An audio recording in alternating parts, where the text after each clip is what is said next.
momento. Vamos a iniciar, ya después de haber hecho el repaso, con la diferencia entre ley y política pública. Les decía, varios de ustedes me han mencionado ambas palabras, inclusive, ¿quién fue que me mencionó? Yo trabajo en Cancillería y nosotros nos podemos saltar el paso de ir al Congreso. ¿Quién fue que me dijo eso? Fui yo cuando Ariana.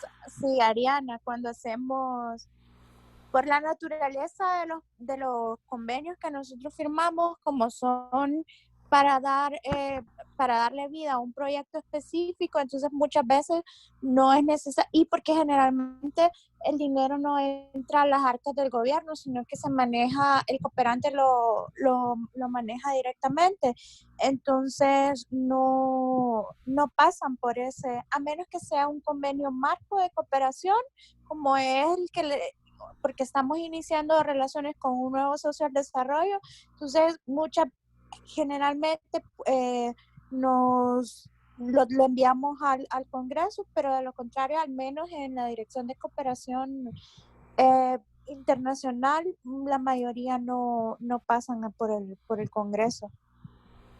Entonces la pregunta que se desprende es ¿por qué? ¿Por qué no tiene que pasar al Congreso? O sea, ella muy elocuentemente, Ariana muy elocuentemente nos está diciendo, es que no pasa al Congreso porque estas son las características que tiene. Ok, pero la realidad del día, al final, ¿por qué es que no debe de pasar al Congreso? Y la respuesta está en esto. Hay cosas que son leyes y hay cosas que son políticas públicas. ¿Y cuál es la diferencia entre una y la otra? Entonces, no sé si alguien tiene alguna idea que me quiera dar acerca de cuál es la diferencia entre una ley y una política pública. ¿Qué se les ocurre?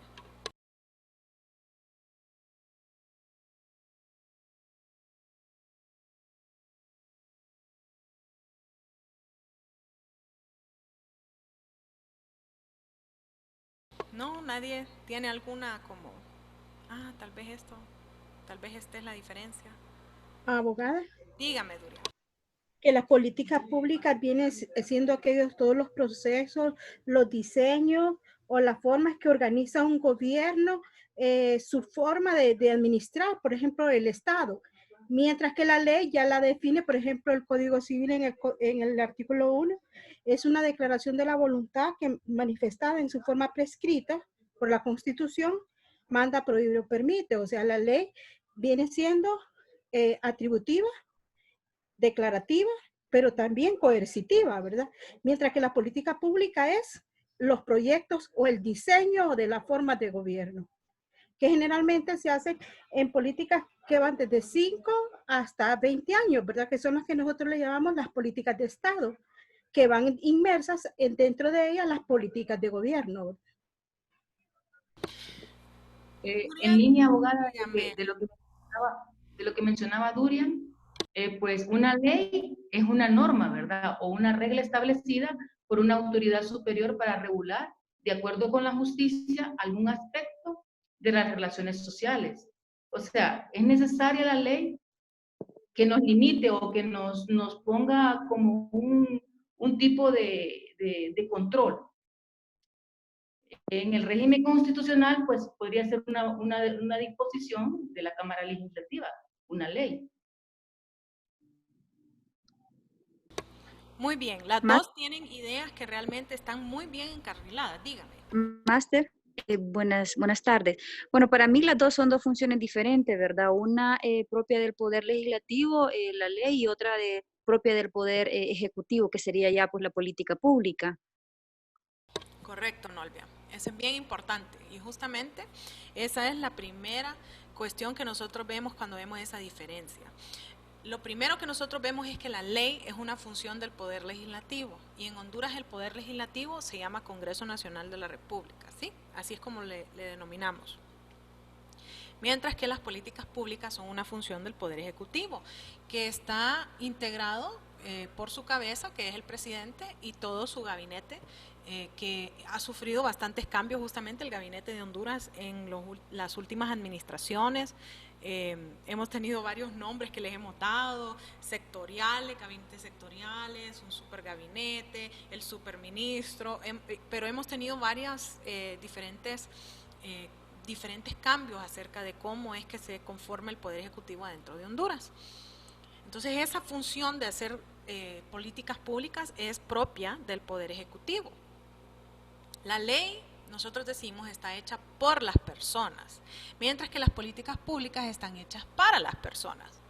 ¿Y cuál es la diferencia de decir eso de por la persona y para la persona? Usted no puede llegar a ser diputado en Honduras a menos de que por el voto popular usted llegue a ese puesto. Podemos ponernos a discutir acerca del fraude electoral y que las computadoras y muchas cosas, pero al final del día alguien tuvo que haber votado por usted y ese alguien tiene que ser una persona que esperemos que esté viva, que no sea un muerto que está votando, un zombie. Debería de ser una persona viva que presenta su tarjeta de identidad. Según la legislación de Honduras, tenemos que tener tarjeta de identidad para ir a votar. Tenemos que firmar, tenemos que poner nuestra huella digital, tiene que estar sellada esa papeleta, o sea que tiene que haber una votación general en la cual yo puedo participar y yo soy el que digo, yo quiero a Calix, si quiero al de los Chocollos, yo puedo cruzar mi voto si quiero, o puedo decir línea continua, yo puedo hacer lo que yo quiera con ese voto. Y debido a ese voto es que llegan esos seres humanos al Congreso Nacional de la República para poder integrarlo. Entonces ellos me están representando a mí y ellos llegaron a mí a estar en ese puesto por mi persona, porque yo fui y yo voté, ¿sí? Entonces la ley está hecha por las personas, porque está hecho por mis representantes. Muy diferente a la política pública que está hecha para las personas. Y las políticas públicas están hechas para las personas por el hecho de que yo al único que realmente elijo es al presidente adentro de ese Poder Ejecutivo. Yo no elijo quién va a ser el secretario de Educación, yo no elijo quién va a ser el canciller, el secretario en el despacho de Relaciones Exteriores, no, yo no elijo quién va a ser. Tampoco elijo quién va a ser el secretario de Educación, un puesto tan delicado y tan importante. Ministro de Salud, no, nada, ninguno de esos secretarios yo los puedo elegir. Mucho menos, si no puedo elegir ni siquiera al secretario, mucho menos elegir quién va a ser los que trabajan con él. Sí, e inclusive hay secretarios que yo ni sabía yo que ese estaba ahí. O sea, literal, a todos nos pasa. Yo no estoy metida en cuestiones de agricultura, entonces pregúnteme quién es el secretario del SAC y honestamente yo le voy a responder, espérenme, voy a googlearlo, porque en estos momentos no sé quién es el secretario del SAC, no sé, no estoy metida en ese mundo. Obviamente mi mundo es Cancillería, entonces yo sí sé quién es el canciller, sé que se llama Lisandro, ¿sí? Sé que él ha tenido una carrera, por lo menos él sí ha tenido una carrera, no como otras que hemos tenido dentro de Cancillería que han llegado a ese puesto, pero él sí por lo menos ha tenido una carrera, por lo menos sabe algo acerca de ser un canciller. Y entonces tenemos, yo no lo elegí a él, mucho menos elegir quién es un embajador, quién es un cónsul, quiénes son los secretarios, si los vamos a ascender, nada de eso, yo no elijo nada de eso. Entonces ellos trabajan para mí, y ellos trabajan para mí por algo bien especial, porque ¿quién es el que les paga el salario a ellos? ¿De dónde saca el dinero Honduras para pagarle a ellos? ¿Quién sabe más o menos de dónde se sale ese dinero? De nuestros impuestos. Supuestamente de nuestros impuestos, pero además de eso de las ayudas que supuestamente vienen para Honduras y encima de eso de las remesas, de todos los impuestos que le cobran a las remesas, ¿cierto? O sea que vienen básicamente de nosotros. El que les paga los salarios a ellos somos nosotros, ¿cierto? Entonces ellos son personas que trabajan para nosotros. Todos los que son empleados del Poder Ejecutivo trabajan para nosotros. Yo no los puedo elegir, pero ellos trabajan para mí. Entonces, las políticas públicas están hechas para las personas, mientras que la ley está hecha por las personas. Seguidamente decimos que la ley es una meta, mientras que la política pública es una táctica. Ahí usualmente me la cogen rapidito las personas que son militares porque ellos entienden esa diferencia entre una estrategia y una táctica. Pero la diferencia es que la estrategia es mi meta, ¿dónde quiero ir? Usualmente, créanlo o no, las personas que son de buena fe, y miren cómo lo estoy diciendo, las personas que son de buena fe, no importa de qué partido sean, quieren lo mismo. Las personas de buena fe que son de la UD y las personas de buena fe que son del Partido Liberal y del Partido Nacional y del Libre, todas dicen que quieren educación. A ninguno le he escuchado yo decir, no, yo no quiero que haya educación en Honduras. Todos quieren educación, esa es la meta, educación. ¿Sí? La táctica es el plan de cómo yo voy a educar a esa gente. Entonces van a haber algunos que van a decir, no, lo que tenemos que hacer es traer a profesores de Cuba a que vengan a darles clases. Y otros van a decir, no, lo que tenemos que hacer es pagarle mejor a todos los profesores. Y otros le van a decir, no, lo que tenemos que hacer es más bien involucrar a los padres de familia adentro de las escuelas para que entonces haya algún tipo de resultado que pueda ser tangible, que el papá vaya y vea, ok, miren, ve, yo estoy viendo que ahí está el profesor dando clases, porque los que somos catedráticos sabemos que hay una gran carencia en los estudiantes. Yo les puedo decir que un día yo renuncié a seguir revisando exámenes porque me pusieron Honduras sin H, y yo insultada, y yo decía, no, yo estoy imaginándome algo, ¿cómo es posible que un hondureño me escriba Honduras sin H? Indignada me levanté, me fui a tomar un café, regresé, y lo peor del caso es que la O estaba en mayúscula. Es que eso era lo peor del caso, o sea que en realidad él no sabía que Honduras era con H, y está estudiando Derecho y no sabe que Honduras es con H. O sea, hasta el día de hoy como que me erizo de recordar que el muchacho no sabía que Honduras era con él, y yo decía, pero es que si nos dicen la H, y en la camisa de la selección hay una H inmensa, o sea, ¿cómo usted no sabe que Honduras lleva una H? O sea, ustedes no quieren ni saber. Y cuando le regresé el examen le dije, necesito hablar con usted después de clases. ¿Fue que le dio nervios o qué fue lo que pasó que usted no sabía que Honduras tenía H? Y me dice, Lick, en realidad yo escucho que dicen Honduras, es con O Honduras. Digo, le voy a hacer como le hicieron a Pepito y tiene que escribir 100 veces Honduras con H, ¿ok? Y me dice, ¿por qué? Le digo, porque eso es como que lo más fundamental de todo, Honduras es con H. Sí, entonces la meta es educar, la táctica es cómo yo voy a educar. La meta es que tengamos hospitales que nos den salud, ¿sí? La meta es salud. Para eso necesitamos una táctica, un plan. Vamos a hacer hospitales, ¿esos hospitales van a ser públicos o van a ser privados? Y en los hospitales privados, si llega una persona que no tiene ingresos, ¿lo tenemos que estabilizar, sí o no? Y vamos a tener hospitales móviles solo para las emergencias, que luego los vamos a poder desmontar y los vamos a poder montar cuando haya otra pandemia, o siempre dentro de los mismos hospitales los vamos a tratar. O sea, todas esas preguntas, las que lo tiene que contestar es la política pública. Inclusive si su meta es la salud, una de las cosas que nosotros tenemos en Honduras con este presidente es un programa que se llama Actívate, y ese Actívate es haga ejercicio, coma saludable, y donde sea que ve el presidente, yo miro que suben fotos de él que sale a correr, ¿sí? con su guardia de honor, salen a correr, y él lo que les está diciendo es prevenga la enfermedad, ni siquiera necesita ir al hospital si usted no está enfermo. Entonces en vez de hacer el hospital, mejor prevengamos de que usted se enferme, prevengamos la diabetes que es tan prevalente en Honduras, que se expresa, una de las maneras en las cuales se expresa es por la mala alimentación y la falta de ejercicio, ¿sí? Dígame, María. Y algo, abogada, algo que le colaboró al presidente o que le está colaborando, precisamente es eso, que el estado de salud físico de él es muy bueno. Entonces, quizás por eso el COVID no haya hecho tanto estrago en su organismo. Correcto, y si ustedes miran las fotos, dicho sea de paso, del presidente y la primera dama en la toma de posesión, en la primera toma de posesión, y ustedes miran las fotos de ellos ahorita, pues Juan Orlando sí se ve más canoso, eso es bien normal. Es Hernández, que significa que es de descendencia española, y los españoles nos sobran las canas, ¿verdad? Y número 2, lo que si usted mira es que ha perdido peso el hombre. El hombre ha perdido peso, y la primera dama ha perdido peso. Y una de las cosas que nos han dicho según las noticias, obviamente yo no sé porque no es como que he cogido el teléfono, no sé ni siquiera cuál es su teléfono, pero dicen que la primera dama es asintomática.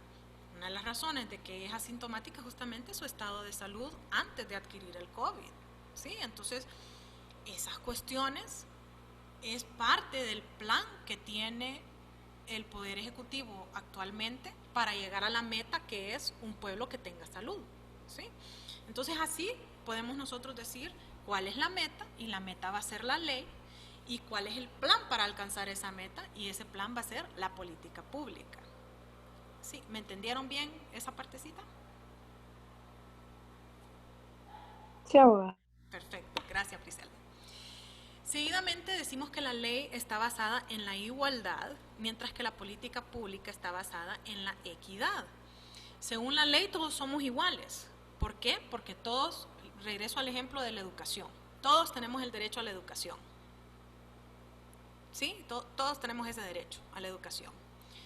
Pero hoy estaba hablando justamente con María Sagrario, o Sagrario María, disculpe, no sé cuál es el orden de su nombre, y le decía que mis papás me tuvieron ya de 39 años, ya ellos ya tenían su profesión, ya ellos tenían dinero ahorrado, ya ellos tenían estabilidad económica, y entonces lo primero que mi mamá dijo fue, yo quiero que mi hija sepa hablar inglés bien, porque cuando yo fui a la universidad, yo salí del María Auxiliadora y yo era 100% en inglés, y lo primero que me topo es que el primer profesor que me dio clases era del sur de los Estados Unidos, y me dijo, how you, y yo le entendí, how are you, y él me estaba preguntando, how old are you? Y dice, y yo en algo tan sencillo no entendí, y me empezaron a correr las lágrimas. No, esa no es una experiencia que yo quiero para mis hijas. Y entonces ella, desde que fuimos chiquitas, nos metió primero a la Macris, y luego la Macri solo llegaba hasta kinder, entonces cuando ya terminamos pre-kinder nos pasó a la americana, porque la americana ya tenía, en ese entonces solo tenía kinder, entonces kinder hasta 12º grado, mi hermana y yo ahí lo hicimos.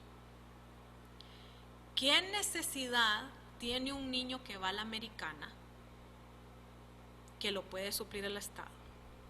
¿Qué necesidad tenía yo? Cuadernos, lápices, crayolas, libros. ¿Qué me tiene que dar el Estado a mí si yo estoy en la escuela americana? ¿Qué creen ustedes que me tiene que dar?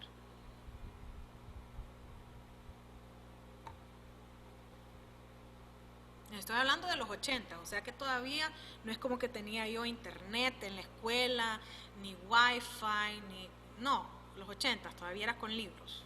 ¿Qué necesidad creen ustedes que puede suplirme a mí el Estado de Honduras si yo voy a la escuela americana? Seguridad. Ninguna. Seguridad, muy cierto. Yo necesito llegar e irme segura y estar Exacto. adentro de la escuela segura, pero Segura. meramente en mi derecho de educación, ¿qué necesidad tengo yo del Estado de Honduras? Cuéntame.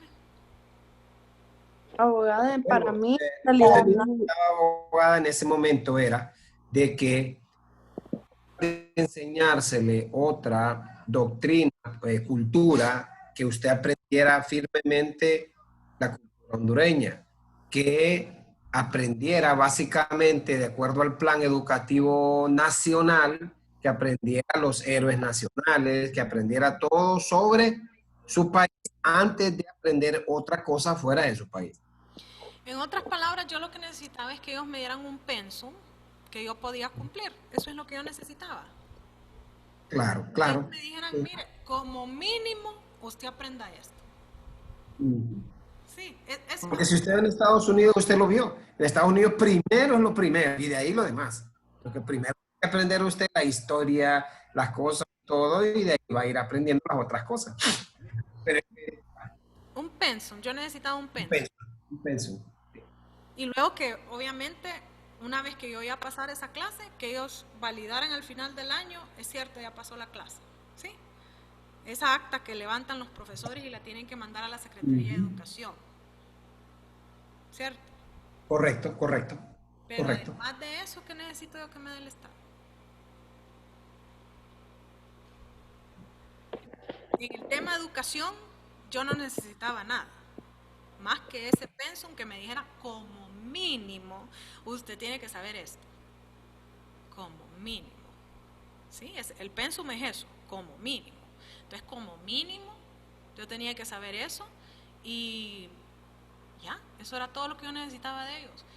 A nosotros los graduados de la Americana, no sé si tengo algún otro aquí graduado de la Americana que me pueda contar un poco de cómo es en su año, pero en mi año nosotros tenemos un correo electrónico en donde una vez al mes nos llega información de qué es lo que está sucediendo en la escuela.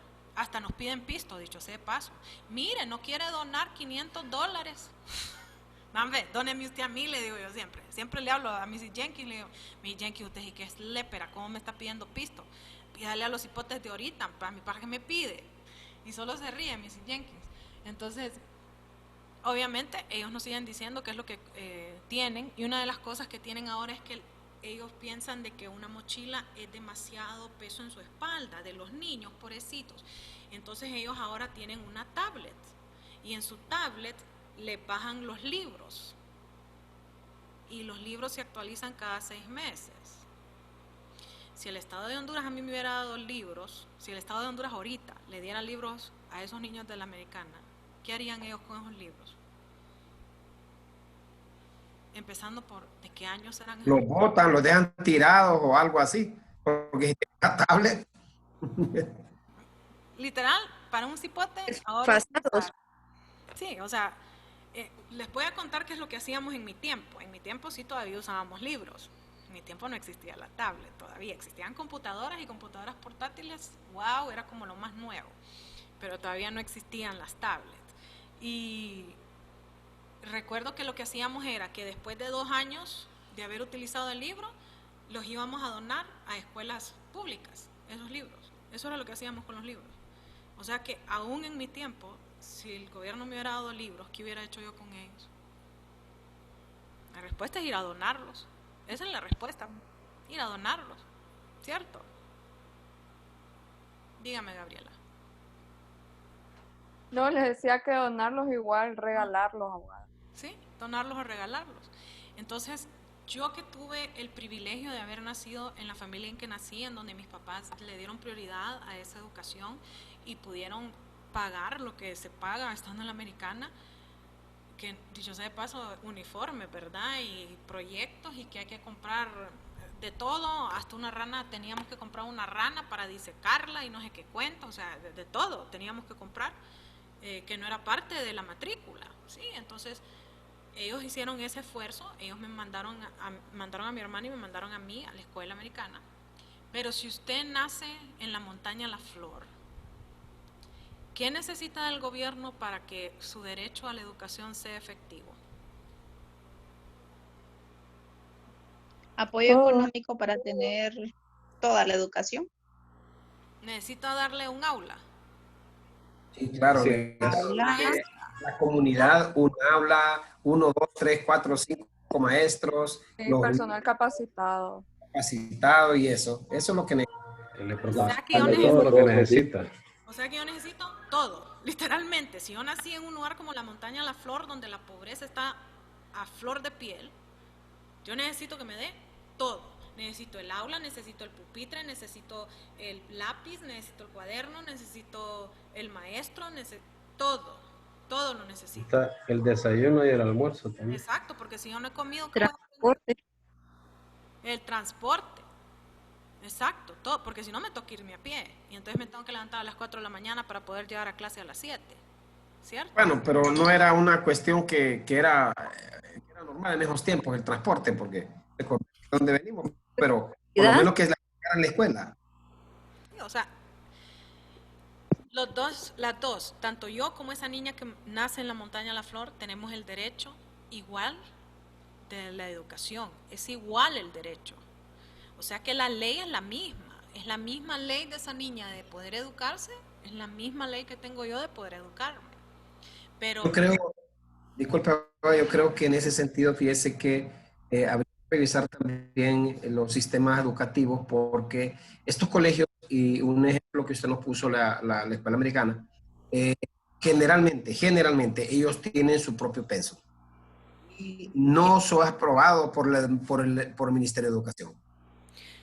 Bueno, cada uno de ellos establece apegado a las normas que ellos pueden tener, o sea, pero no apegado a la realidad. Y eso es lo que el país debe controlar. Hey, venga para acá, usted porque está enseñando primero, exacto, es inglés, pero usted no me va a enseñar los continentes sin antes haber pasado por Honduras. Primero, obligación de un año estudiarme, ¿cuánto? Por eso, mire, usted va en la calle y mira un montón de muchachos que ni siquiera saludan, ni siquiera eso, para preguntarle qué celebran, qué dos eventos celebran de importancia el mismo 15 de septiembre, no lo saben. no saben. No saben. Ellos solo se ponen su desfile y no saben que el mismo día murió el general Morazán. Ni mucho menos, no les interesa. Son los 50 puntos en cada. No, sí. Sí, hombre, le dan 100 puntos, le dan. Sí, es cierto lo que ustedes más están bien, diciendo. General José Francisco Morazán Quesada, solo quedan 3 letras por emprender el abecedario. Por decir un nombre, vaya.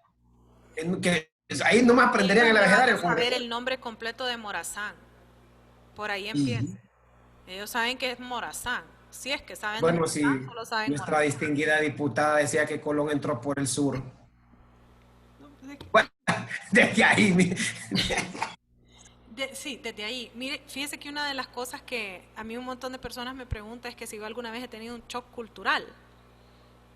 Que si yo cuando me fui a estudiar a Estados Unidos o cuando yo fui becaria del Japón, cuando fui a Japón y estudié allá, o que cuando yo viví en Nueva York, que es una metrópolis tan inmensa, que si yo alguna vez tuve un shock cultural. Y créanme que sí tuve un shock cultural, y fue cuando entré a la UNA. Cuando yo entré a la UNA, yo tuve un shock cultural enorme, porque yo decía, estos muchachos que vienen de escuelas, en mi tiempo solo estaba la ELBE, la Pinares y la Americana, y a menos que usted estudiaba Derecho o Medicina, todos se iban para afuera. Eso de estar en Unitec era bien raro para alguien de la Americana o la ELBE o la Pinares en mi tiempo, todavía eso era muy raro. Entonces, mi gran shock cultural era una preocupación que yo tenía de que yo iba a saber menos de Honduras, en historia de Honduras yo iba a saber mucho menos, y que mi español no iba a ser tan bueno, yo no iba a leer libros igual de rápido que ellos, y entonces yo me iba a atrasar. Y me acuerdo que una de las primeras clases es historia de Honduras, y empieza el maestro y nos dice que el último descubrimiento que habían hecho era de 16 conejos. Y yo lo quedo viendo y levanto la mano y le digo, disculpe, pero descubrieron el templo Rosalila. Le digo yo, así, ese era mi tiempo era recién descubierto el templo Rosalila. Y el que me daba la clase de historia de Honduras era un gringo que no hablaba nada de español, pero sabía hablar maya corrido. Entonces nos ponía, no teníamos PowerPoint, pero teníamos aquellas máquinas que eran con luz, un proyector, y entonces se proyectaba la imagen en la pizarra, y entonces él nos leía en maya corrido, y nosotros, ¡wow! Y entonces llego yo a la clase de historia de Honduras y me dicen lo de 16 conejos, y yo, pero mire, disculpe, el templo Rosalila. Y me dicen, no, es que en los libros todavía no sale. Y yo, ¿qué? Y después uno de los exámenes era, enuncie 5 departamentos de Honduras. Y yo, 5 departamentos de Honduras, pues yo me sé los 18, o sea, literal, a mí me obligaron a aprenderme los 18 departamentos con sus capitales y su producto, el producto que más exportaban o que más ellos tenían adentro de ese departamento. O sea, me lo metieron a todo, que, ¿verdad? Yo lo tenía que saber. Y todavía me acuerdo de aquel gran mapa que nos sacaban de Francisco Morazán y que teníamos que saber todos los municipios, y yo lloraba con aquel mapa de Francisco Morazán y los ríos y todo. Y lo que me preguntan en Historia de Honduras es 5 departamentos. Y entonces yo rapidito, ¿verdad? Bueno, Francisco Morazán, donde vivo, Cortés, de donde es mi papi, Choluteca, que es donde era la trabajadora que tenía en ese momento. Linda ella. Estuvo con nosotros más de 20 años y se retiró porque ella se hizo abuela. Entonces fue a cuidar a sus nietos. Y después puse Islas de la Bahía porque no conocía, y literalmente la conocí hasta mi luna de miel. Islas de la Bahía yo nunca había ido. Islas de la Bahía porque no lo conocía, y gracias a Dios porque hay que darle gracias a Dios. Literal, eso hizo. Así lo contesté, 5. Y después le levanto la mano y le digo, disculpe, profe, ¿le puedo poner los otros departamentos? Y me dice, ¿para qué?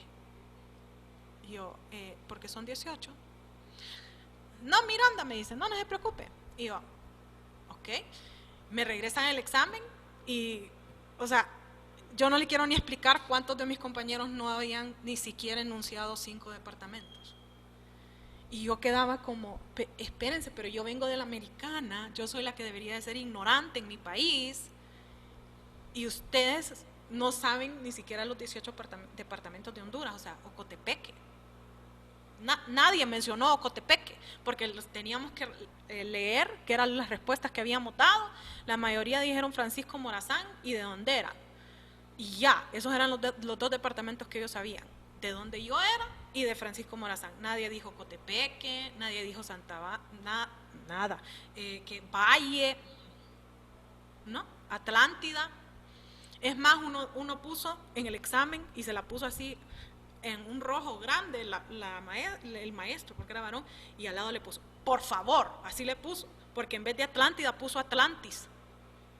Y yo, o sea, no, eso era Atlantis, y yo quedaba, no, esto tiene que ser un chiste, como que quieren hacerle un prank a la que viene de la americana, y entonces yo creo que eso es lo que están haciendo, o sea, yo justificándome en mi mente porque ellos era así, y luego nos tira, y me acuerdo que nos tiró el libro de Cocorí, no sé quién de ustedes leyó Cocorí, yo leí Cocorí en segundo grado, y ese fue uno de los libros, el primer libro que nos tiró él, y nos dijo, tienen que leer Cocorí y encontrar los entes discriminatorios que existen en Cocorí, y yo, Cocorí, yo como, pero Cocorí yo lo leí en segundo grado, y todavía veo yo que abre uno de los muchachos el libro, y le dice, disculpe profe, pero este como que está muy largo, y yo, ok. Yo respiraba, porque eso para mí fue un shock cultural, el hecho de que mis propios hondureños no tengan ese nivel educativo que deberíamos de tener todos. Eso fue un shock para mí. No les quiero ni decir, yo en estos momentos, una de las clases que he impartido en UTH es la clase de Derecho Agrario. Y entonces yo siempre les pregunto, a ver muchachos, ¿qué sucede en Ocotepeque, que es muy importante, y que nosotros hablamos acerca de esas tierras y por qué eso? Y me quedan viendo así como, Ocotepeque, ¿y qué importante tiene Ocotepeque? Y yo, que ustedes toman todos los días, y es como, y yo, el café, y ellos como, Millennium. el café, o sea, literal. Yo quedo así como, wow, yo me sabía esto desde que yo estaba en tercer y cuarto grado. Entonces, eso para mí es impresionante. El nivel educativo que nosotros tenemos es paupérrimo, paupérrimo. Se los digo yo muy en serio, que esa es mi apreciación. El nivel educativo que tenemos es paupérrimo.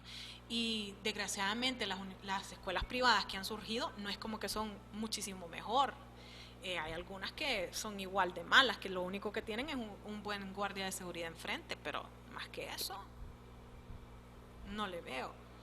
Eso sí, que nos está diciendo el coronel Rodríguez, eso que los gringos tienen, de que ellos le enseñan bastante la historia de Estados Unidos, le enseñan bastante el amor a los Estados Unidos.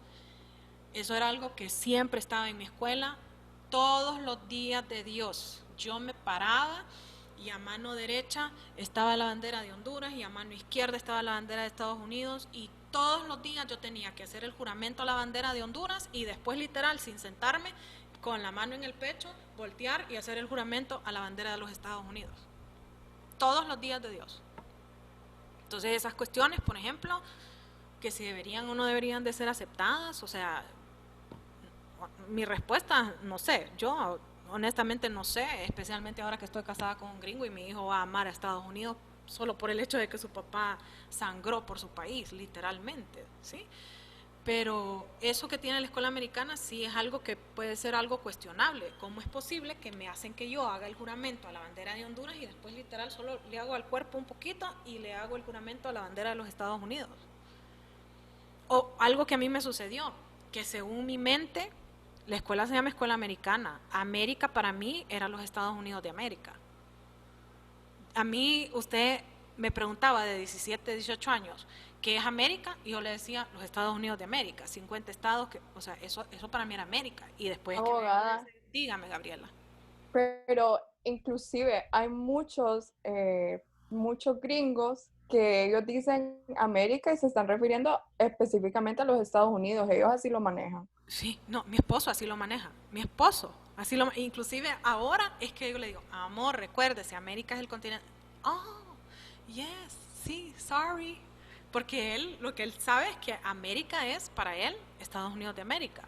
Dice, las Américas ya somos todos, dice, pero América, Estados Unidos de América, literalmente, eso me dijo hoy me lo dijo, porque estábamos tratando de arreglar uno de los cuartos, que es como el último cuarto que tenemos hecho un desmadre, y me salió uno de los parchos, de los monogramas de la escuela americana, y dice escuela americana, y él se empezó a reír y me dijo, ve, y vos no los corregiste, y no les dijiste que América era todo el continente. Y le digo, mi amor, es que en ese tiempo yo pensaba que América era Estados Unidos de América. Y se empieza a reír y me dice, ¿verdad que vos también decías las Américas cuando decías todo el continente? Y digo, sí, mi amor, así era como a mí me lo habían enseñado. O sea, literalmente así era como a mí me lo habían enseñado. Entonces, todas esas cosas son cuestiones que suceden en escuelas bilingües, especialmente en la americana. Yo les puedo más que asegurar que nos hablan de la historia de los Estados Unidos, así como nos hablan de la de Honduras, pero con un énfasis bastante grande. Hacer un juramento a una bandera que no es mía. Yo no soy, inclusive hasta el día de hoy yo todavía no soy ciudadana de los Estados Unidos, ni siquiera soy residente de Estados Unidos. Y a mí me hacían jurar a la bandera de los Estados Unidos todos los días. ¿Okay? Entonces esas cosas puede revisarlas el gobierno de Honduras, tal vez podría hacerlo. Pero la realidad de las cosas es que tanto la niña que nace en la montaña La Flor, de una familia completamente pobre, que su papá se fue de mojado y su mamá tiene 17 años, ni siquiera llega a los 18, ella tiene el mismo derecho a la educación que tengo yo. La diferencia no es en la ley, la diferencia recae en la política pública, que es lo que yo necesito para tener una buena educación en la americana, no es lo mismo que yo necesito para tener una buena educación en la montaña La Flor. La americana no necesita absolutamente nada de usted más que ese pensum, y que al final cuando el cipote se gradúe, que usted se digne en firmar el título, porque es impresionante cuánto se tardan en firmar ese título. Yo me gradué en junio y el título me lo dieron hasta noviembre. Me matriculé condicionada en la UNA porque decían que bueno, con el título de los gringos, con firma gringa, me lo dieron el mismo día de mi graduación. Y el título de Honduras me lo dieron hasta noviembre. ¿Qué les parece? Entonces eso es lo que yo necesito del Estado, que me den pensum y que al final cuando yo me gradúe se dignen firmar, porque hasta el papel lo da la escuela americana, la foto lo da la escuela americana, inclusive la escuela americana llena el título, tienen un contrato con calígrafos, ¿verdad? Para que se vea bonito. Se lo dieron rápido, más bien. Me lo dieron rápido, dice, imagínense, porque está apoyando. Por eso, porque el PTO, que son los padres y los profesores, están apoyando porque les den el examen. Tienen un abogado que solo a eso se dedica en la escuela americana, imagínense, solo eso. Vos averiguate cuál es el pensum nuevo, vos averiguate qué es lo que estos hipotes tienen que estudiar y puyá porque les den los títulos. Eso es lo que hace ese abogado en la escuela americana. Entonces, equidad significa darle a cada quien lo que necesita. Igualdad significa darle a todos lo mismo. La ley necesita darnos a todos lo mismo. La política pública necesita darnos lo que nosotros necesitamos. ¿Sí? Entonces lo que yo necesito como una alumna de la escuela americana es casi nada, pero lo que yo necesito, si ya soy de un lugar donde no hay condiciones, es todo. El suelo, las paredes, el techo, la profesora, la tiza, la pizarra, todo. ¿Sí? Entonces esa es la diferencia entre igualdad y equidad. La ley tiene que ser igual para todos, pero la política pública puede tener diferencias. Luego pasamos a cuál es la finalidad. La finalidad de la ley, bien me lo dijeron ustedes, es la seguridad jurídica. O sea, yo debería de saber de que existe una espina dorsal en un estado que se llama ley. Y la ley tiene que seguirse. Es decir, el imperio de la ley, eso que tanto nos dicen el rol, los que están metidos en cuestiones de tratados internacionales, muchas veces les sale R mayúscula, O minúscula, L mayúscula, rule of law, el imperio de la ley, eso lo negociamos también bastante, pero lo que realmente estamos tratando de decir es que tiene que haber una seguridad, que yo tengo que saber que si yo meto un documento, primero que todo me lo van a aceptar y segundo me lo van a resolver. O que si yo estoy haciendo un proyecto y deposito dinero en una cuenta bancaria y no viene nada y yo no miro que hayan hospitales móviles, entonces que algo va a suceder. Que alguien va a investigar, que eso no se va a quedar en el aire, ¿sí? O sea, ¿dónde están? ¿Qué sucedió? ¿Quién es esta gente? ¿Con quién firmó? ¿Fue legal el contrato? Ahí salió una broma que dice que el buque se quemó, se está quemando ahorita, está agarrando fuego el buque que trae el hospital. Un meme. Coronel, fíjese que ni siquiera lo pondría yo en duda que pudieran llegar a esos extremos para cobrar el Pero me dio tanta risa el día de hoy ver ese meme que lo había mandado como quien dice HCH de último momento. Ay, a mí me mandaron uno que es una foto de el recibo que fue hecho a mano. Eso me lo mandaron y yo me moría de la risa, ¿verdad? Pero justamente la ley está justo para eso, para que haya seguridad jurídica. ¿Cuáles son los pasos que yo tengo que seguir? ¿Cuáles son las cosas que yo tengo que decir? ¿Qué es lo que tiene que contener ese documento? ¿Cómo lo vamos a resolver? Entonces esas preguntas las deberíamos de contestar según la ley. O sea que tiene que ser predecible. La política pública lo que quiere es obtener resultados. Eso es lo que yo necesito. La finalidad de la política pública es resultados. ¿Se educó a esa niña de la montaña de la flor, sí o no? Si la respuesta es no, entonces vamos a cambiarlo. Pero si la respuesta es sí, vamos a seguir como estamos y mejorarlo. La gente que tiene COVID tiene una cama donde estar para que le veamos cómo está progresando su enfermedad, sí o no. Porque si su respuesta es no, entonces tenemos que hacer un nuevo plan, un nuevo proyecto, ¿sí? Entonces la finalidad de la política pública es obtener resultados. La ley procura regular la actitud social, mientras que la política pública lo que quiere es promover una actitud social. Y para mí que el mejor ejemplo para los hondureños es ese programa Actívate. La ley regula y nos dice todos deberíamos de tener salud, ¿sí? La salud. Y la política pública con Actívate lo que quiere es que nosotros empecemos a comer mejor, que comamos frutas, que comamos verduras, que vayamos a caminar, que salgamos a correr, que lo hagamos divertido. En otras palabras, la política pública está promoviendo una actitud que nosotros deberíamos de tener como sociedad. Mientras que la ley lo que nos está diciendo es, usted tiene derecho a la salud. Sí, ¿me entienden bien esa diferencia? ¿Estamos tigres? Okay. Sí, se entiende bien. Perfecto. Luego tenemos que la ley es formal. Durian y María me estaban diciendo, es que son normas. Es que esto consiste de una cuestión que ya está plasmada adentro del Código Civil, que dice que la ley es una... ¿Sí? Vamos a ver, Durian. ¿Qué es ley? Artículo 1 del Código Civil. ¿Me la dijo usted? Un mandato. Es la declaración de la voluntad soberana, abogada, que manifestada en la forma... Exacto. De la voluntad soberana, que manifestada en la forma prescrita por la Constitución, manda, previo permiso. Exacto. Todo lo que estudiamos derecho nos la sabemos casi de memoria, esa y la promesa de ley. Usualmente esas son las dos que nos hacen aprendernos de memoria.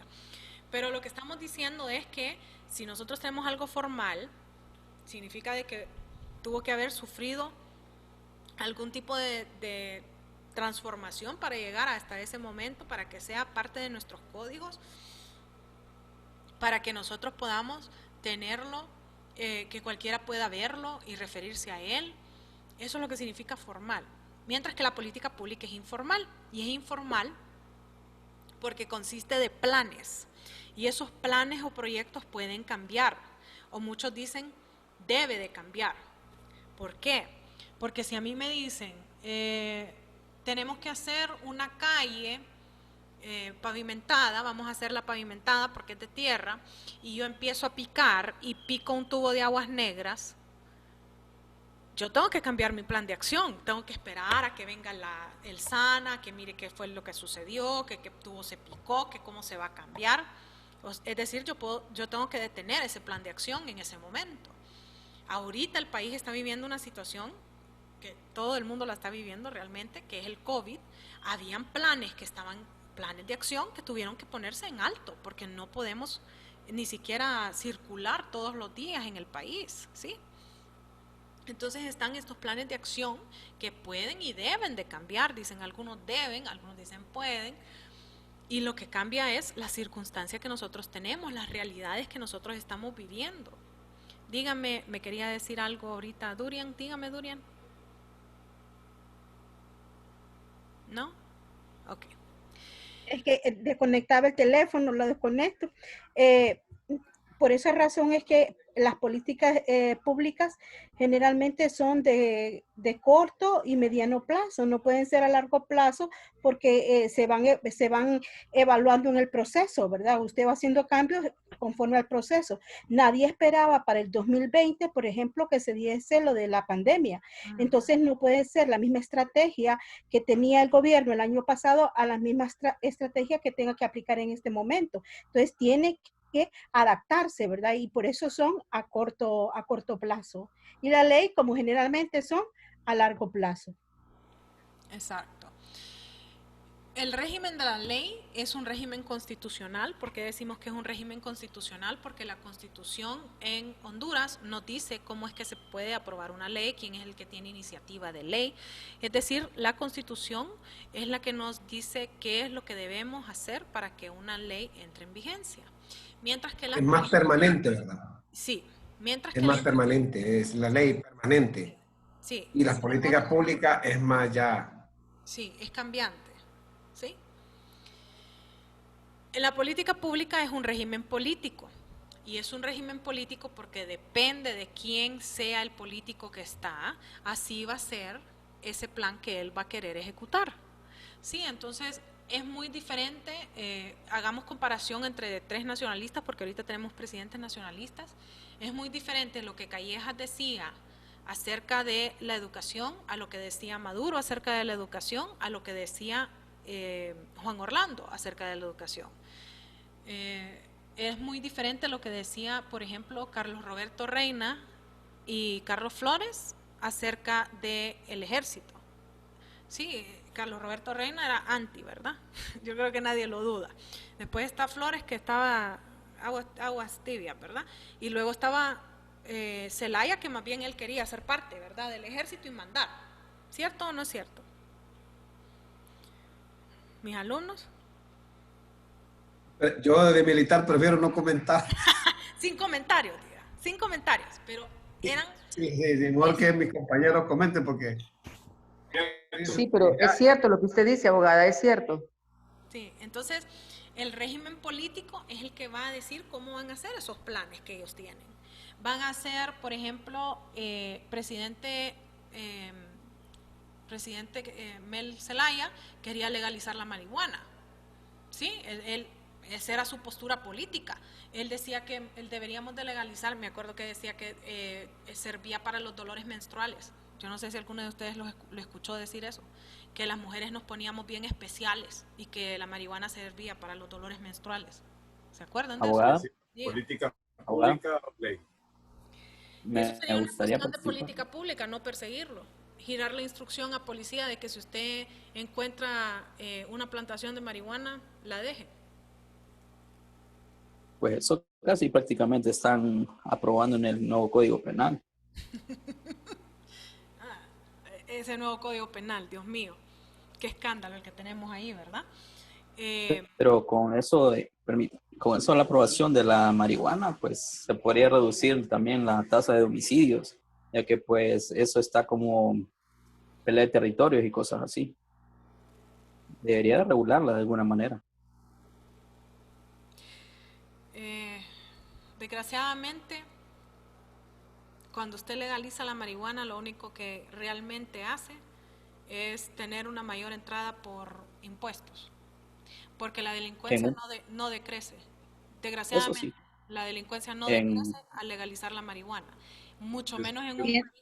Eso es como miramos los camaroneros, cuánto pelean y es algún negocio legal. Exacto. Pero al camaronero le van a robar el camarón ahí a la finca, ahí donde está la laguna, se lo sacan en la noche y ellos lo venden a precios más cómodos. No han invertido nada. Igual pasaría con la droga. Si sería legal, pues se robarían entre ellos mismos y venderían el producto. Y habría más crímenes, porque ellos estarían inducidos por droga y no serían conscientes de lo que hacen. Exacto. Y encima de eso, el daño físico que hace la marihuana es bastante grave. Según la Asociación Pulmonar de los Estados Unidos de América, el fumarse un cigarrillo, un porro, el fumarse un cigarrillo de marihuana es 4 veces más dañino para el pulmón que fumar un cigarrillo de tabaco. Yo no sé si saben ustedes esa estadística. Dígame, Maki. Yo quiero participar. Dígame. Pero vaya, cuando en Estados Unidos, por ejemplo en California, usted sabe que el cannabis está autorizado y solamente sacan como la sustancia buena de la marihuana.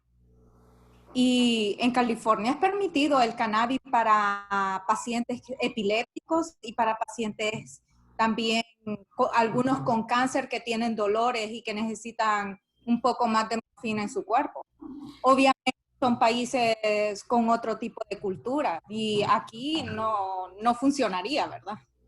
Miren, hablar acerca de la marihuana es un tema bastante interesante por el hecho de que en Estados Unidos le venden la mera marihuana, no necesariamente el cannabis en ciertos lugares. Uno de esos lugares es Colorado, por ejemplo. En Colorado y en California, en esos 2 lugares, la marihuana es legal.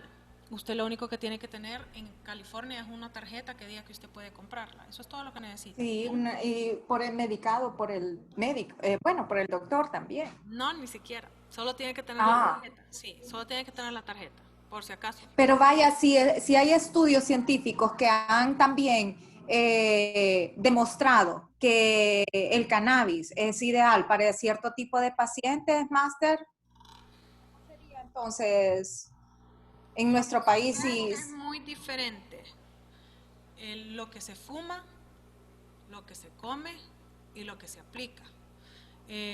Inclusive lo que se toma como té. Usted puede tomar la hoja de coca como té, pero es muy diferente el proceso para llegar a ese aceite o llegar a ese té, muy diferente a lo que se fuma. Y en realidad cuando usted legaliza la marihuana, no está legalizándolo por los menores, está legalizándolo justamente por el grueso, por el mayor. En general. Exacto. Sí, es correcto, es cierto. Entonces eso no debería de ser así. La otra cosa es que usualmente cuando prescriben fumar marihuana en Estados Unidos es en pacientes de cáncer terminal. Es una cuestión de cuidado paliativo. No es esa persona no se va a salvar. Y los epilépticos también. Los epilépticos es con un aceite, no es con el fumado, es con un aceite. Entonces es muy diferente, muy diferente. Entonces, el presidente decía que él iba a hacer una política pública, el presidente Zelaya decía que él iba a hacer una política pública en donde no se iba a perseguir ni al fumador, ni al que procesaba, ni al que sembraba la marihuana. No se iba a perseguir, decía él. Muy diferente a lo que decía Pepe Lobo, ¿sí? Que Pepe Lobo decía cero tolerancia, no vamos a permitir que exista la marihuana. Dígame. El hijo le salió nada. No, sí, el hijo. Fabián Lenín. Siempre me interesa el Lenín que le puso, ¿verdad? Dígame. Abogada, yo quisiera hacerle una pregunta. Con un ejemplo. Dígame. Es para que usted también nos pudiera ver cómo se aplica la política pública. Un ejemplo, por ejemplo, la abundancia, el Bajo Aguán. Ahí estaban en litigio, siempre han estado vecinos. Yo tuve la oportunidad de estar ahí un buen tiempo y miremos un efecto bastante negativo que ejerce la influencia de aspectos que no son propios del sistema. Por ejemplo, había un grupo campesino que peleaba porque se le diera eran como 800 manzanas de allá palma cultivable y que decían que era de don Facu Seba. Don Facu Seba no es devoto de mi elección, pero bueno. Entonces, este señor, con esas hectáreas, la producción anual de esas fincas eran 90 millones. Estos campesinos empezaron, que están organizados y que nosotros aquí, entonces empezaron a hacer arreglos y ellos a la fuerza dijeron que iban a tomar las tierras y que iban a cultivar. El Estado, para no quitar las tierras, les dijo, bueno, les vamos a vender esas cuestiones y les vamos a poner una tarifa anual para que ustedes la paguen. Resulta ser que la vez pasada tenían 4 años, no habían cancelado ni un 5. Cuando el empresario tenía esas tierras, eran 90 millones mensuales. Esos campesinos en 4 años tenían 22 millones. Entonces, ¿cómo se pueden las políticas? Y el Estado más bien está perdiendo. ¿Cómo se pueden relacionar estas políticas públicas que aunque quiera, muchas veces el Estado, pero con estas personas que no conocen, o ya, bueno, muchos de nosotros conocemos el problema de la Guama, pero ¿cómo poder desarrollar que esta gente salga de ser un campesino y se convierte en un cowboy, por ejemplo, que ya no deje de pensar que tiene que vivir con los chanchos, con las gallinas, con los puercos, porque es una tierra rica? Yo lo veo, o sea, solo era de cortar las bellotas y llevarlas a la finca, y oígame, la tonelada costaba en aquel entonces 9,000 lempiras. Óyeme, ahora no está ni a 2,000 lempiras. Entonces es bien difícil, yo no sé cómo podemos poner este ejemplo en la vida real nuestra para que nosotros establecemos, porque el Estado más bien les ha dado a ellos chance y todo, y ahora más bien si el Estado les quita las tierras es problema. Ya no, pues, pero son malos administradores. Ahí fue. Coronel Rodríguez, usted lo acaba de decir, mala administración. Mala administración. No solo es mala administración, sino que nosotros no le hemos sacado no le hemos enseñado a esos campesinos a ser productores. Sí, fíjense que una de las cosas que se quejan ciertos colegas míos es que cuando yo les doy derecho agrario a mis alumnos, yo les hago énfasis en que según la reforma agraria, la tierra se le tiene que dar al que la produce. No es a cualquier campesino, no es por favor político, es al que produce la tierra. Entonces, si usted se la va a dar al que produce la tierra, tiene que enseñarle cómo producir, por ahí empecemos. Y lamentablemente nosotros tenemos campesinos todavía que queman la tierra, empiezan quemando la tierra. O sea, prácticas que son bastante malas para la fertilidad de la tierra, ¿sí? Las dichosas rondas que hacen en verano. Exacto. Por eso hay tanto incendio. Exacto. Bien, entonces la ley es un régimen constitucional. La Constitución ya nos dice cómo va a ser, mientras que la política pública va a ser un régimen político y cada político va a hacer los proyectos que él supuestamente analice que son los mejores para todos nosotros. La ley está formulada como una norma jurídica. Eso es lo que es la ley, mientras que en la política pública, como hemos venido diciendo, está formulado usualmente como un proyecto.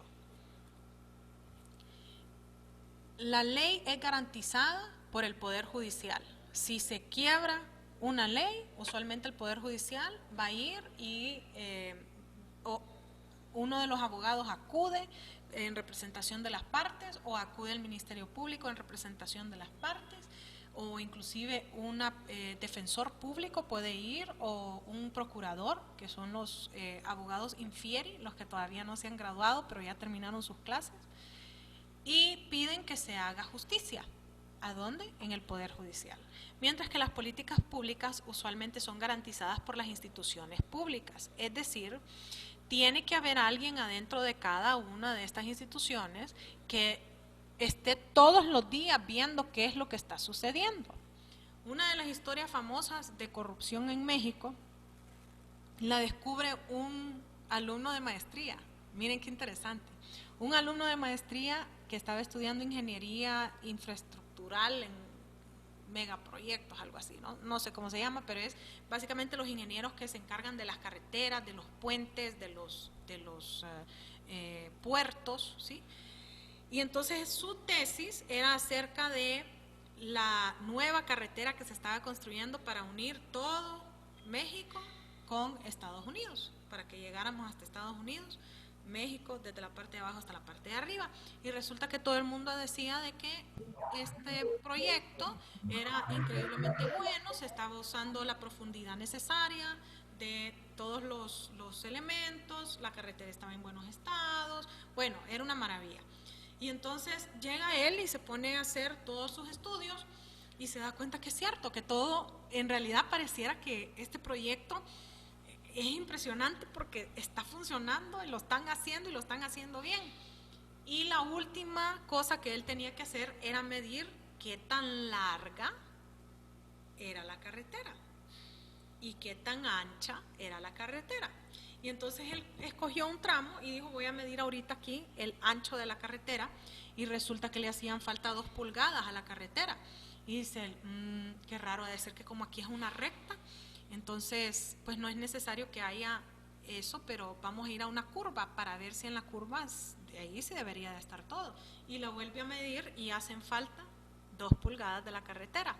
Y para hacerles el cuento corto, la carretera ya estaba construida, ya estaba siendo utilizada, y resulta de que a cada uno de los carriles, la carretera de 4 carriles, 2 de ida, 2 de venida, le habían quitado media pulgada. ¿Dónde está ese cemento? ¿Dónde está todos los elementos, todas las piedras? Todo, o sea, y ahí viene la pregunta, ¿quién adentro de la institución era el encargado de ir y vigilar que se diera el proyecto como tenía que darse? Y si él no hizo su trabajo o ella no hizo su trabajo, ¿quién es el responsable? Sí, entonces cuando se quiebra una política pública, el que tiene que estar encima de que se esté ejecutando bien ese proyecto es esa institución. Y cuando esa institución no hace su trabajo, es cuando nosotros vemos los grandes problemas en estos proyectos. Proyectos que se suponía que eran de 4 meses y duran 6 meses, y no hay ninguna razón, no se quebró ningún tubo, no encontraron unas osamentas, o sea, nada, no existe razón por la cual ese proyecto no se haya ejecutado, y la única razón que tenemos es corrupción. Sí, entonces es una de las historias más famosas que hay de las famosas 2 pulgadas de la carretera de México. Imagínense cuánto se habrá robado esa compañía, quitándole media pulgada a toda la carretera que unía desde la parte más baja de México hasta McAllen, Texas. Imagínense cuánto dinero se habrá robado esa compañía, ¿sí? ¿Quién fue el responsable de estar viendo? ¿Quién fue el que no midió? Porque medían para abajo, pero para el lado no medían. Entonces, ¿quién fue?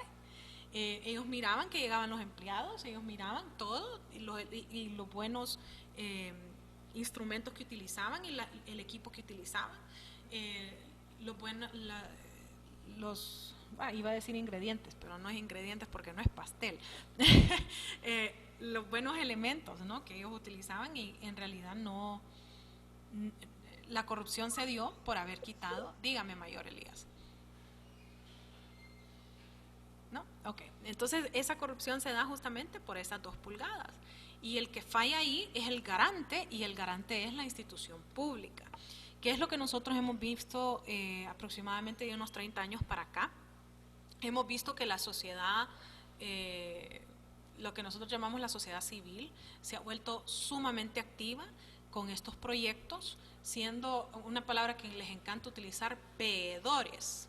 Es que vamos a ver si se está cumpliendo el proyecto. Y entonces ellos muchas veces intervienen para hacer presión sobre la institución pública para que ellos hagan su trabajo, que no solo es que falla en Honduras, sino que falla a nivel mundial. Es una manera muy fácil de robar dinero por medio de proyectos que no se ejecutan en la manera adecuada. Ahí es donde se terminan las diferencias entre la ley y la política pública. Como ustedes bien pueden entender de estas 2 diapositivas, la ley debería de ser poco cambiante, No deberíamos de estar cambiando la ley, como dice uno de mis alumnos, es que, mire, abogada, en el Congreso se cambian la ley más rápido de lo que yo me cambio el boxer. Así me dijo uno de mis alumnos, y me dio una risa cuando me lo dijo, porque en realidad cambian las leyes y uno ni cuenta de que la cambiaron, ¿verdad? Entonces, a veces ni siquiera debaten cómo va a ser el cambio, sino que dispensan el debate. Entonces, ni siquiera nos dimos cuenta de qué era la diferencia, cuál era el cambio, nada. Esos son problemas que nosotros tenemos, y esa es la razón por la cual la ley no es realmente esa espina dorsal. La ley no acaba siendo una seguridad que nosotros tenemos, porque se cambia tanto. La ley no debería de cambiar. El derecho a educación, el hecho de que yo tenga el derecho a la educación no debería de cambiar. Entonces la ley debería de ser poco cambiante, mientras que la política pública sí debería de ser cambiante, y debería de ser cambiante por el hecho de que mis planes tienen que acoplarse a las realidades que yo tengo, ¿sí? Dígame, Leiva, que me acaba de salir Leiva, dígame. Abogada, las políticas públicas se acaban cuando acaban los periodos presidenciales o trascienden. Okay. Deberían de no terminar con cada presidente. Si fuésemos un país altamente organizado, las políticas públicas cambian mínimamente con cada administración, que es la realidad que nosotros vemos, que cada nuevo presidente tiene nuevas, inclusive cada nuevo ministro tiene nuevas ideas de qué es lo que él quiere hacer con ese ministerio, y no debería de ser así. O sea, si usted, justamente María nos decía de que las políticas públicas nosotros las vemos a corto y mediano plazo. Impresionante ver cómo es que desarrollan las políticas públicas en Estados Unidos, en las que yo he visto. Ellos tienen primera revisión a 1 mes, segunda revisión 6 meses, tercera revisión 1 año. Después del primer año se supone que debería de estar funcionando, y deberían de haber hecho las revisiones cuando se hicieron esos análisis al primer mes y al 6º mes. Entonces esa revisión que se hace a 1 año ya solo es como para ultimar detalles, y luego de eso la siguiente revisión es en 5 años, la siguiente revisión es en 10, la siguiente revisión es en 15, la siguiente revisión es en 20 y la última revisión es hasta en 30. O sea que ellos no es que entra uno y sale el otro y cambian drásticamente ese proyecto, no es así. O sea que ellos sí, obviamente son un país altamente organizado. Nosotros, en cambio, nuevo ministro, nuevas ideas, nuevo todo, y eso no debería de ser así. Le pregunto eso porque el caso específico nuestro en Fuerzas Armadas, el proyecto de Policía Militar del Orden Público, sí. Le han peleado los que hicieron esto por darle un constitucionalidad, o sea, pero en lo particular me preocupa porque ya prácticamente solo faltan 18 meses de este mandato, y qué va a pasar con Policía Militar de Orden Público. Y el que venga, si viene algún presidente con esas ideas raras ahí, va a desaparecer ese. La policía militar va a ser el menor de nuestros problemas después de que termine este gobierno. Yo pienso que lo ideal, como dice la abogada, es que no deberían cambiar. Pero ustedes ven, todo nuevo jefe que llega, es más, hasta en las oficinas más pequeñas cambia. Todo cambia. Por eso los procesos en nuestro país no avanzan. En Secretaría de Educación nosotros vemos eso constantemente. Nuevo ministro echó al traste todo lo que anteriormente se hizo, sea bueno o sea malo. Entonces, eso sucede también con el gobierno. Obviamente, un presidente nuevo va a llegar con otras ideas, va a llegar con otra política y va a hacer sus políticas públicas, porque las políticas públicas, ya lo dijo la abogada, dependen del Poder Ejecutivo. Ahora bien, esperemos que sean conscientes y que miren los beneficios que cierto proyecto ha dejado para la nación, ¿verdad? Y se continúen, pero eso depende, en nuestro país, en Honduras, depende del presidente de turno. Fíjense que una de las... Dígame, Durian. que realmente lo que debe existir en los estados son políticas públicas de estado, ¿verdad? Que esas son las que estamos hablando, y Estados Unidos sí lo maneja, que son políticas hasta 30 años. Pero generalmente aquí en Honduras lo que ocurre son políticas públicas de gobierno. Entonces nosotros vemos los cambios cada 4 años que llega un nuevo gobierno. Si fueran políticas públicas de Estado, no importaría el gobierno que llegue, no importaría de qué partido sea, porque se mantienen, ¿verdad? Son más estables. Pero desgraciadamente las buenas prácticas nosotros no las planteamos, aunque la administración sí dice que las políticas públicas deben de ser de Estado. Miren, bien interesante, me tocaron el tema Abogada, de disculpe. la militar, dígame. Solo, bueno, con respecto a lo que dice compañera Durian, no necesariamente es así. O sea, podemos ver que en Estados Unidos, actualmente, uno de los críticos de una política de Estado como lo es Obamacare, es Trump. Y ha hecho hasta lo imposible y lo seguirá haciendo hasta lo imposible por deshacer Obamacare. O sea, a él estorba que exista algo en su mandato que lleve el nombre de Obamacare como tal. Incluso le han hecho bastante mocking en Saturday Night Live y todo, porque ha llegado momentos en donde él mismo ha aceptado que Obamacare es bueno. De alguna manera él dice, no lo podemos destruir, ok, déjenlo. Entonces le han hecho hasta broma de eso, pero el sistema estadounidense, de la forma en que protege su política, es el diferente. Porque el presidente que llega sí lo va a querer deshacer, así como lo hacen nosotros. Lo que pasa es que aquí no existe esa protección que va más allá de solo cambiarle los documentos a una política y empezar a implementarla, sino que allá lleva un trasfondo legal mucho más amplio que no permite que alguien llegue y lo quite y ya, empecemos con otra cosa. Exacto. Una pregunta. Dígame. Yo sé que mi coronel ya le preguntó lo de la policía militar, pero mi punto de vista, no sé si en Estados Unidos nos podría explicar un poco cómo funciona la Cámara Alta, cómo funciona la Cámara Baja en Estados Unidos, y si tienen que ver con esas políticas públicas o dejan libremente al Ejecutivo que proponga políticas públicas así por así. Ok. Empecemos por Estados Unidos es una federación. Eso significa que cada uno de los estados tiene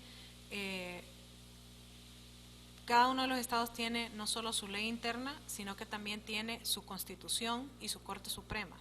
Y luego está la Constitución Federal y la Corte Suprema de los Estados Unidos. Entonces, existe una gran diferencia entre las cosas que pasan dentro de los estados y las cosas que pasan a nivel federal. A nivel federal solo deberían de suceder cosas muy sencillas como, por ejemplo, defensa exterior, es decir, el ejército, la fuerza naval, la fuerza aérea, son 5 unidades. La espacial, que es la más nueva, y Coast Guard, que sería la línea costera, que es un poco independiente de la naval, y el National Guard, que es la Guardia Nacional. Esos son la defensa externa que tiene Estados Unidos. La segunda cosa que ellos deberían de manejar es todo lo que tenga que ver con la política exterior, o sea, el Departamento de Estado, Cancillería y todo lo demás. Y lo tercero que ellos deberían de configurar son cuáles son los mínimos dentro de cada estado.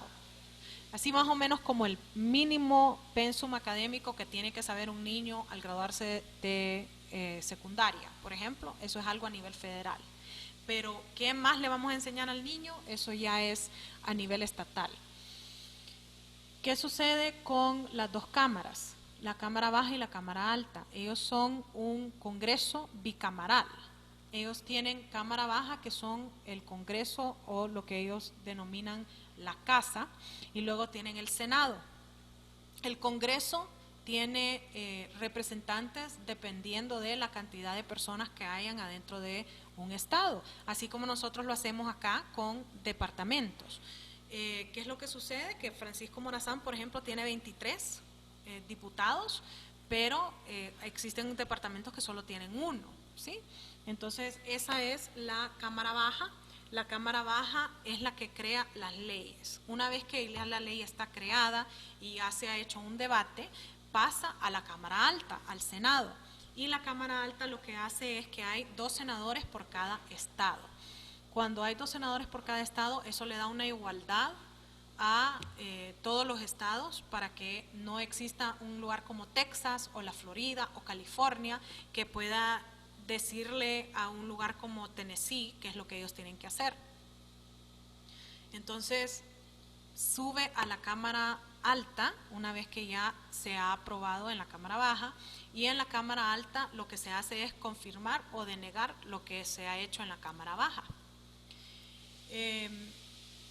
Las políticas públicas las hace el Poder Ejecutivo. La Cámara Baja no tiene una manera de erradicar las políticas públicas que ellos han hecho. Obamacare no es una política pública. Obamacare es una ley adentro de Estados Unidos. Y Trump lo que está haciendo como política pública es quitándole el financiamiento a Obamacare. Si yo le quito el dinero a esa ley que ya está en vigencia, ¿cómo voy a ejecutar yo la ley? Eso es lo que está haciendo Trump. Por eso es que él no solo puede erradicar Obamacare, porque Obamacare es una ley, ¿sí?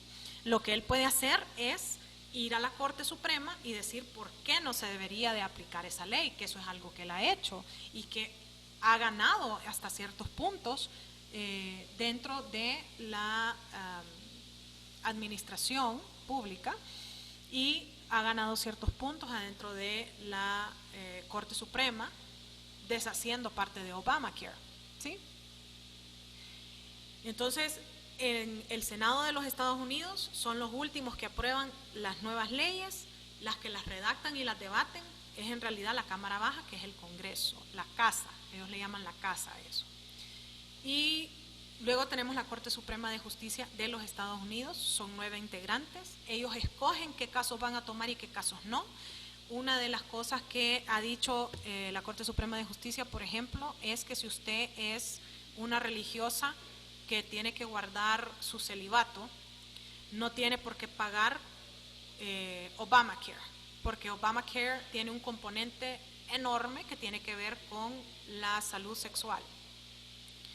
Otra de las cosas que ha dicho la Corte Suprema es que si usted es de una denominación como por ejemplo los Amish no pueden utilizar luz, los que son realmente ortodoxos Amish no pueden utilizar luz y tampoco pueden utilizar ciencia moderna. O sea, ellos no se pueden hacer una transfusión de sangre, eso no lo pueden hacer.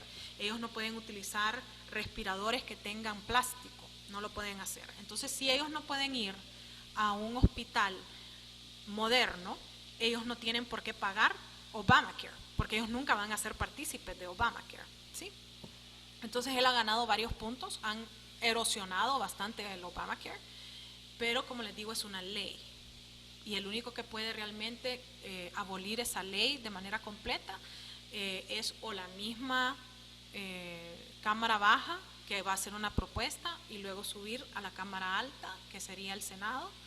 Eso lo pueden hacer ellos, o la Corte Suprema de Justicia puede decir, en este caso que estamos viendo, vemos que Obamacare no está funcionando y por ende queda erradicado de manera completa, ¿sí?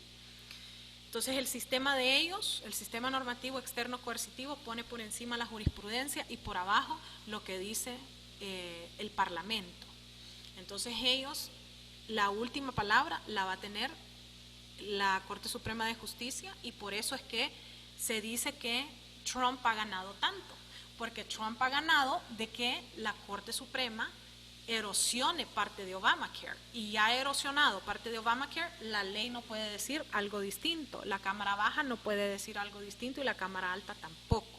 Muy distinto a Honduras, que nosotros por medio de nuestro Congreso sí podemos cambiar algo que ha dicho ya la Corte Suprema de Justicia. Sí. ¿Me entendió, Teniente Coronel? Muy bien, gracias. Perfecto. Vamos a hablar de los tratados, vamos a cambiar el chip un poquito, esta solo es una diapositiva y después vamos a tomar un break de 10 minutos. Tratado, definición inicial de qué es un tratado. Un tratado es un acuerdo que se hace entre dos estados y es de carácter obligatorio, es decir, tenemos que hacerlo. ¿Cómo se estudian los tratados? Se estudian los tratados por su tipo, por su clasificación y por sus fases. Esas son las tres maneras en que estudiamos los tratados. Cuando nosotros hablamos de un acuerdo, para que haya un acuerdo tienen que haber como mínimo dos partes. Eso es algo que tienen que saber ustedes. O sea, yo no puedo hacerme un acuerdo con yo misma, o sea, yo y yo no nos podemos sentar a hablar para llegar al acuerdo de que hoy voy a cenar bistec. No, eso no puede suceder. Yo tengo que hacer un acuerdo con por lo menos una persona más para que esa persona y yo lleguemos a una solución. Estatal, ¿por qué los tratados son estatales? Porque solo los estados pueden intervenir en su ratificación, ¿sí? Y es obligatorio porque una vez que yo lo he firmado, tengo que seguirlo. Una vez que yo ya lo he ratificado, tengo que seguirlo, ¿sí? Entonces, esos son de carácter obligatorio. ¿Tienen alguna pregunta sobre esas tres características de los tratados? ¿No? Sí, abogada. Dígame. Con respecto a eso, las organizaciones internacionales como el Fondo Monetario Internacional, el BID y toda esa, un Estado puede suscribir acuerdos, tratados. Ok.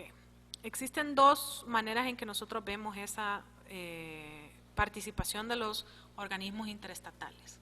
La primera es que ellos pueden ser un foro en donde nosotros negociamos el tratado. Eso es lo primero. O sea que nosotros podemos ir a este foro como la Organización Mundial del Comercio, la Organización Internacional del Trabajo, la OEA, la ONU, y podemos negociar un tratado adentro de los edificios que ellos tienen. Eso es lo primero. Y lo segundo es que como ellos están integrados por varios estados, ¿sí? O sea, el SICA, por ejemplo, el sistema centroamericano, de integración centroamericano, está de buenas a primeras 5 países y luego le agregamos Panamá y Belice y en ciertas ocasiones a República Dominicana. Entonces, como ese organismo tiene varios estados, entonces ese organismo está hablando en nombre de esos estados. O sea que es una ficción legal, por decirlo así, que Honduras entra con el Fondo Monetario. No, Honduras entra a un tratado con todos los miembros del Fondo Monetario. Sí, ahí sí me captó esa partecita. Así es, sí. Okay. Gracias. Perfecto. Entonces tomémonos un pequeño break de 10 minutos y cuando regresemos seguimos con nuestras clases. ¿Les parece? Sí, máster. Perfecto. Nos quedamos en 10 minutitos.